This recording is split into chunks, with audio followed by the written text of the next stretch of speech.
Add an else clause that assigns 0 to this velocity.y. And this is where the tail of our outer if. We input else, a curly brace, and we input this to refer to the velocity of y, and we assign 0.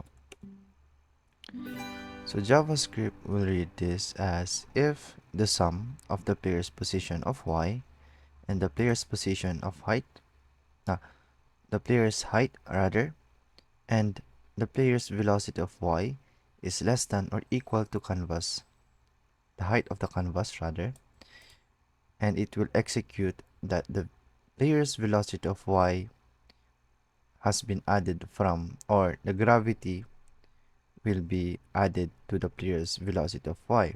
And if the player's position of y is less than 0, then the player's position of y is equal to 0 or assigned to 0, and the player's velocity of y will be assigned to gravity. However, if this or if this condition has not been met, otherwise we will put or we will assign the player's velocity of y to 0. And that is how JavaScript will read this code. So that would be it. Nice.